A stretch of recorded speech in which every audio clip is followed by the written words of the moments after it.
Welcome to the news on NTA International. I am Mina Daniels. The headlines.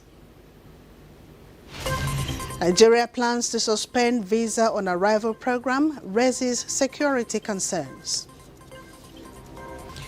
Vatican gives update on the health status of Pope Francis. The correspondent takes a look at presidential directives on seed production.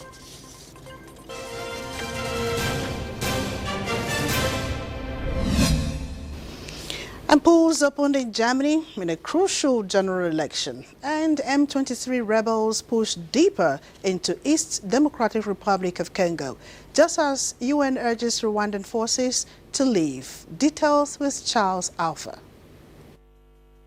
German voters headed for the polls Sunday for a national election, with the race pitching against the incumbent chancellor, the opposition leader, the vice-chancellor, and for the first time a leader of a far-right party. And German citizens aged 18 and above can vote. At least 59.2 million people in the nation of 84 million are eligible, about 2.3 million of them for the first time. Polling stations open from 8 a.m. to 6 p.m. local time. The electorate tilts towards the older population, with 42% of voters age 60 or above, while only 13% are under 30. Over 7 million eligible voters come from immigrant backgrounds, including more than 1 million German citizens of Turkish descent. Sunday's election comes as Germany and the rest of Europe grapple with the new Trump administration, the Russia-Ukraine war, and security concerns across the continent. 4 candidates are bidding to be Germany's next leader in Sunday's election. The candidates are incumbent Chancellor Olaf Scholz, opposition leader Friedrich Merz, vice-chancellor and the environmentalist Greens candidate Robert Habeck, and co-leader of the AfD Alice Weidel. The election comes 7 months ahead of schedule, following the collapse of Chancellor Olaf Scholz's 3-party coalition in early November. In other news, the United Nations Security Council has condemned Rwanda for the first time on Friday over its backing for a rebel offensive against neighboring Democratic Republic of Congo, calling on Kigali to immediately withdraw its troops. The M23 rebels group, which is supported by some 4,000 Rwandan soldiers, according to UN experts, now controls large portions of East DRC, a region rich in natural resources. Its rapid advance has sent thousands fleeing the area and fueled fears of a regional conflagration. The resolution, which strongly condemns the ongoing offensive and advances of the M23 in North Kivu and South Kivu with the support of the Rwandan Defense Forces, was adopted unanimously. This resolution recalls the clear role of the Luanda and Nairobi processes with a view to reaching a sustainable political solution hinging on the complete withdrawal of Rwandan forces and the dismantling of the FDLR. These actions underscore our intent to promote accountability for key officials who enable Rwanda's and M23's destabilizing activities and continued impunity for human rights abuses in eastern DRC. It also calls for Rwanda Defense Forces to cease support for the M23 and immediately withdraw from DRC territory without preconditions. Charles Alpha, NTA News. And the government of Mongolia and the United Nations Convention to Combat Desertification, UNCCD, have signed an agreement paving the way for the 17th session of the Convention's Conference of the Parties, COP17, to be hosted in Ulaanbaatar, Mongolia, in 2026. COP17 in Mongolia will build on the momentum from COP16 in Riyadh to enhance global commitments, strengthen financial mechanisms, and foster cross-sector partnerships. Building on the progress made at UNCCD COP16 held in Riyadh, Saudi Arabia in December 2024, nations will work towards finalizing a comprehensive global drought regime to enhance preparedness and resilience against increasing drought risks. COP17 is expected to bring together UNCCD's 197 parties in a crucial global forum to accelerate action against desertification, land degradation, and droughts. As one of the most affected countries by desertification, with nearly 77% of its land degraded, Mongolia will leverage hosting COP17 to drive solutions for land restoration, sustainable land management, and resilience building across the world. Mongolia stands ready to lead the effort and drive innovative approaches that integrate scientific research, traditional knowledge, and policy frameworks for sustainable land use. We highly appreciated UNCCD Secretariat and the International Committee for their trust and support. We look forward to welcoming the world in Mongolia in 2026. Together we can restore our land, protect livelihoods, and build a more sustainable future. COP17 set for 2026 during the International Year of Rangelands and Pastoralists, declared by the United Nations General Assembly and championed by Mongolia, will build on efforts to promote the sustainable management, restoration and conservation of rangelands. Mongolia's unique combination of traditional knowledge and modern innovation offers a promising path forward, and one which we are all very proud will feature in UNCCD's COP17 in 2026.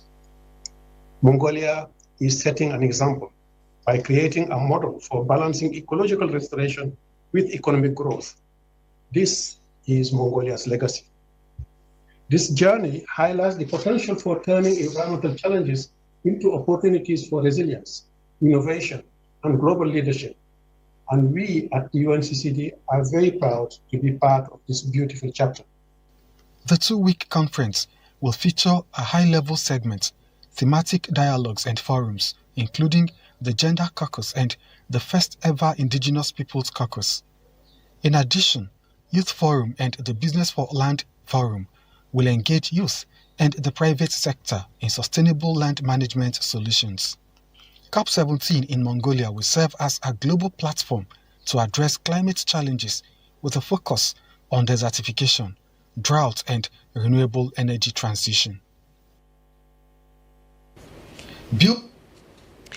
And a delegation of 7 members of the European Parliament from the Committee on Development are visiting Tanzania from the 24th to 26th of February to assess the impact of EU investments in Tanzania. They will also ascertain the effectiveness of the Global Gateway Initiative, which supports infrastructure and development projects worldwide. Led by Committee Chair Barry Andrews, the delegation will visit projects focused on water and sanitation, economic development and infrastructure, gender equality, education, and as well as sustainable fishing practices. The Development Committee oversees the EU's development aid and cooperation policies. This fact-finding mission will allow them to assess how EU funds are being utilized. They will also engage with representatives of EU diplomatic missions, UN agencies, development banks, the private sector, national development agencies, and local civil society representatives. Discussions will focus on sustainable development, inter-parliamentary cooperation, and human rights. Well, cardinals are already in line to succeed 88-year-old pontiff amid battle with pneumonia. Charles Alpha reports that 9 cardinals in line to succeed him represent diverse perspectives, offering different paths for the future of the Catholic Church. He's rested during a peaceful night following respiratory crisis, but concerns remain over his states of recovery. Pope Francis, 88, has been a beacon of hope and reform and headed the Catholic Church since his election in 2013. However, recent health challenges, including a battle with pneumonia, have sparked conversations about his potential successors. Reports say the cleric, the first Jesuit Pope and the first from the Americas, has expressed fears that he might not make it out of his latest health scare. As the world prays for his recovery, the question of who might step into the shoes of the pontiff from Argentina looms large. The cardinals in line to succeed him, reports say, represent a diverse array of perspectives, each offering a unique path forward for the Catholic Church. Whether the next pope is a progressive reformer, a traditionalist, or a bridge builder, one thing is certain: the Catholic Church stands at a crossroad, facing both challenges and opportunities in a changing world. The process of appointing a pope, known as papal conclave, is a deeply rooted tradition within the Catholic Church, governed by strict rules to ensure a sacred and orderly transition of leadership. According to the Code of Canon Law, when a pope dies or resigns, the College of Cardinals, composed of high-ranking bishops appointed by the Pope, gather in Vatican City to elect his successor. So far, 9 cardinals are in line for selection. Charles Alpha, NTA News. And of course, attempt by a 24-year-old Thai lady to smuggle 43 parcels of Canadian loud and other illegal substances into the country through the Murtala Mohammed International Airport Ikeja has been thwarted by operatives of the National Drug Law Enforcement Agency, NDLEA. Sawar Khalil Ibrahim has details of this and other anti-narcotic activities during the week. The suspect, who confessed to being a hired drug trafficker, was arrested at the Lagos airport on Thursday, 20th February 2025, on arrival into the country from Thailand. She said the cartel, which recruited her, promised to pay her $3,000 upon successful delivery. Another bid by a different drug trafficking syndicate to ship 68 parcels of Ghanaian loud with a total weight of 42.2 kilograms concealed in crafted cartons to London through the export shed of the Lagos airport was also frustrated by NDLEA officers on Friday, 21st February. Mastermind of the shipment has since been arrested. In Nasarawa State, NDLEA operatives on Saturday, 22nd February, arrested 2 suspects with 517 kilograms of skunk. With the same vigor, commands and formations of the agency across the country continue their war against drug abuse, WADA sensitization activities to schools, worship centers, workplaces, and communities, among others, in the past week. In Abuja, Salwa Khalil Ibrahim, NTA News. The African Development Bank, AFDB, has allocated $1 million in funding to the World Food Programme, WFP, to assist communities impacted by the floods in Borno State in 2024. Abdul Kamara, AFDB's Director General for Nigeria, characterized this contribution as the beginning of a broader commitment to the recovery of Borno. This financial assistance, sourced from AFDB's Special Relief Fund, aims to enhance emergency food response efforts for flood victims in northeastern Nigeria. David Stevenson, WFP's Country Director for Nigeria, commended AFDB for its vital support, highlighting that the intervention is already making a significant impact. Moving on, a smarter, tighter, and more secure immigration system, that's the goal. And to make it happen, 100 immigration officers have just completed special training in Abuja. At the heart of this reform is a powerful tool, Advanced Passenger Information System. Well, Victor Azos reports on how this marks the end of Nigeria's visa on arrival policy. Advanced Passenger Information, API, is already in place at Nigeria's international airports, screening travelers in real time. But some have found a way around it, flying into neighboring countries and slipping in through land borders. That's about to change. We want to be able to screen people more. This cannot be a destination for wanted criminals in the world. Nigeria is not a safe haven for any criminal. And of course, that will lead to the cancellation of the visa on arrival process.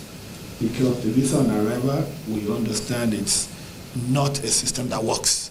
With security concerns rising, the federal government is moving away from manual checks to a fully automated visa process linked to Interpol and criminal records databases.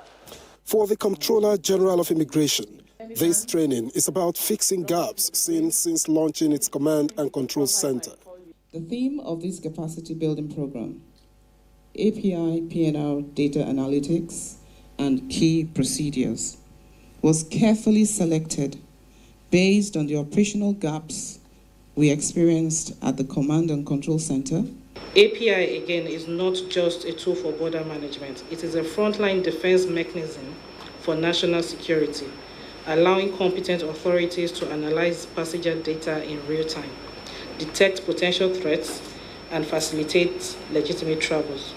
With officers now trained and reforms kicking in, the days of unchecked entries and security blind spots are numbered. Nigeria is watching every entry, every exit in real time.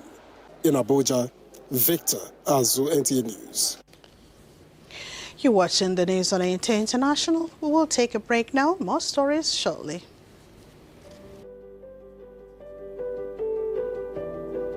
Have you heard the news? The federal government of Nigeria, through its direct benefit transfer program, has started the disbursement of 75,000 naira per household in 3 installments of 25,000, 25,000, 25,000 naira. Each recipient must have a validated national identification number, NIN, to receive the payment on behalf of their household members. To benefit, your household must be in the National Social Register of Poor and Vulnerable Households in Nigeria. The federal government's direct benefit transfer program is helping to reduce the effect of suffering while promoting financial and economic inclusion for the poor and vulnerable population in Nigeria. Sunana Safiya Ismail, ni daga Gwagwalada Area Council a karkashin Giri. Ina da yara 7 da mijina. Sana'ana sadda itace. Akwai damuwomi da yawa.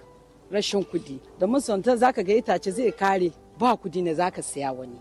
An kira ni ayi Safiya Ismail nace yes, come for your benefits at Angondo do Gwagwalada. Suka bani ATM din immediately now withdraw kudi na. Amman gaskiya kudin ya zo at the right time. This message is brought to you by the Federal Ministry of Information and National Orientation, Federal Ministry of Humanitarian Affairs and Poverty Reduction, in collaboration with the National Social Investment Programs Agency, National Social Safety Nets Coordinating Office, and the National Cash Transfer Office. Thanks for joining us again. President Tinubu has directed the Federal Minister of Agriculture to ensure that the seeds industry in the country are producing quality certified seeds that will be accessible to farmers. The President believes that access to quality seeds is assurance of food security. Musa Baba Aliyu has the details. Understanding the difference between grain and seed is often misunderstood. While grains can germinate when planted, they typically result in low or zero yields.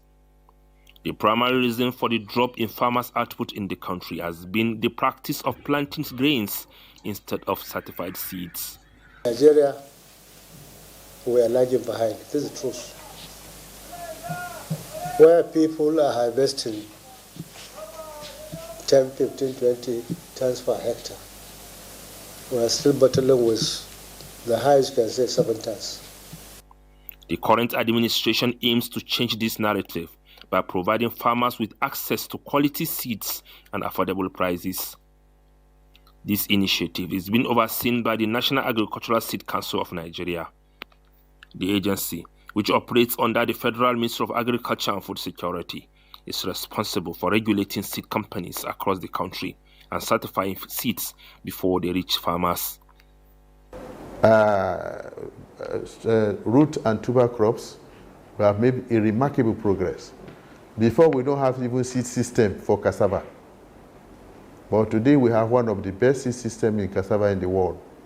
To further bridge the gap between seed demand and supply, the Federal Ministry of Agriculture and Food Security is establishing a system in which breeders and producers of foundation and certified seeds work towards common goals and objectives for the nation.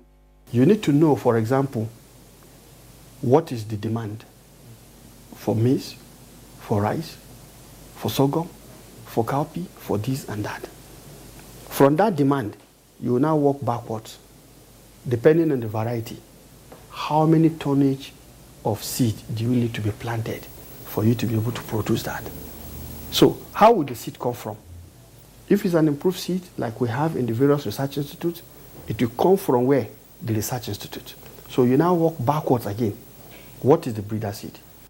Professors at Ahmadu Bello University Zaria have reported on the success achieved in seed production. When we talk of maize, we have these fall armyworms that devastate our crops. Sometimes farmers can even lose their produce by up to 90%. So our scientists work in collaboration with other foreign partners to develop these seeds that that can withstand these diseases. So these are basically what we are doing. The initiative is expected to inject billions of naira into the economy, considering the country is the largest producer of seeds in sub-Saharan Africa. In Abuja, Musa Baba Aliyu, NTA News. The federal government has unveiled the Nigerian Raw Materials Management Information System, an e-registration portal, an innovative initiative by the Raw Materials Research and Development Council.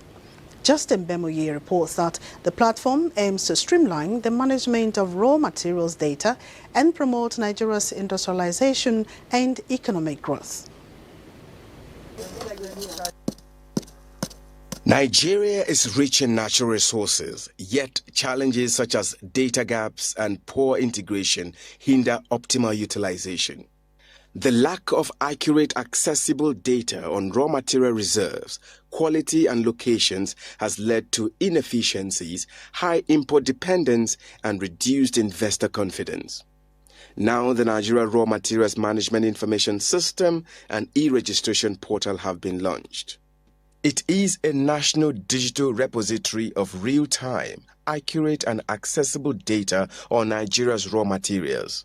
This platform, the federal government says, will empower manufacturers with reliable data for local sourcing, reducing import reliance and boosting domestic production. It is also said to attract investors, potentially bringing in $30 billion in investments over the next decade through efficient resource management. Furthermore, policymakers will gain access to empirical data for targeted policies that promote resource efficiency and sustainable extraction.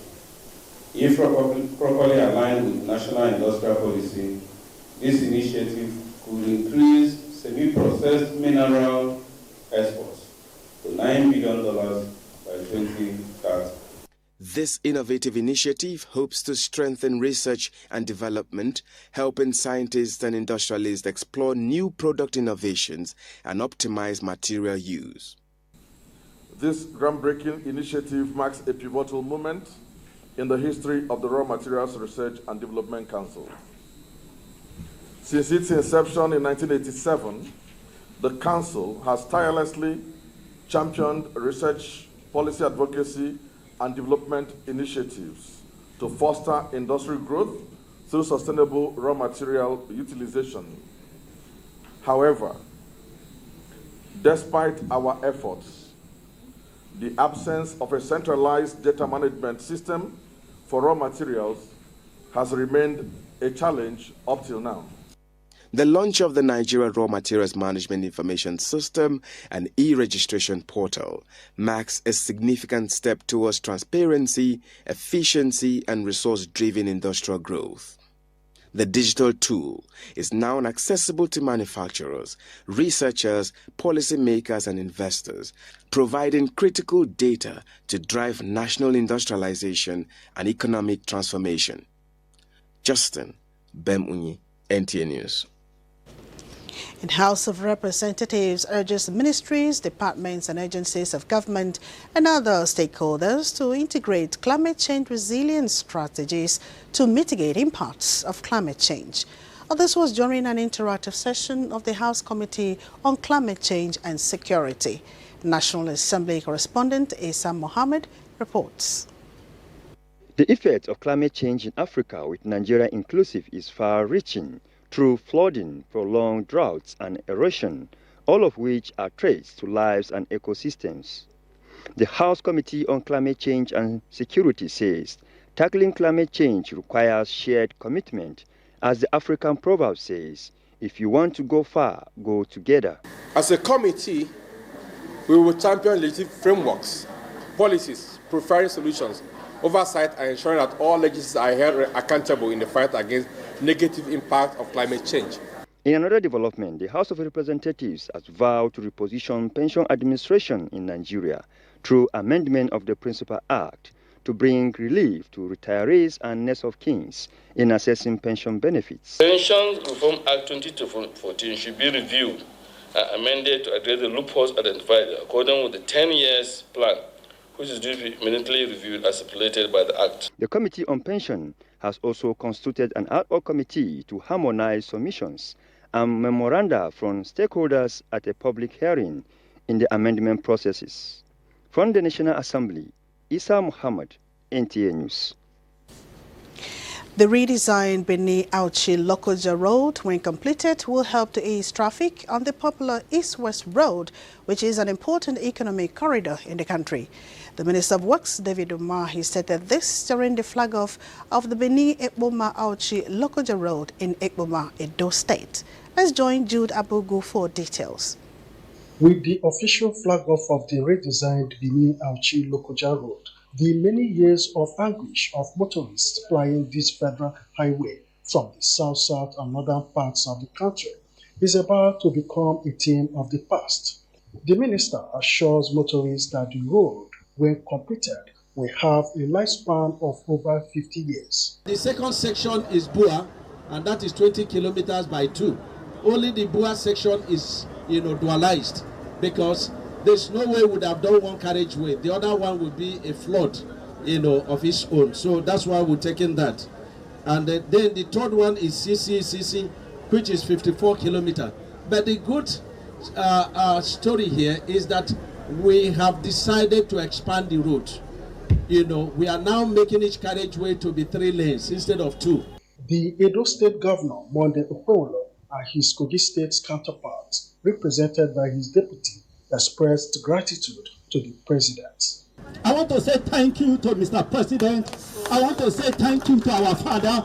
I want to say thank you to the man who remembered our people. The man who wiped our tears for years back. If you want to visit Edo State, you have to go into fasting and prayers. And if somebody wants to visit Kogi State, in the same way. The project is expected to be completed within 24 months. In Benin, Jude Abugu, NTA News. And up next is Monday's weather prospects for Nigerian cities and other parts of the world.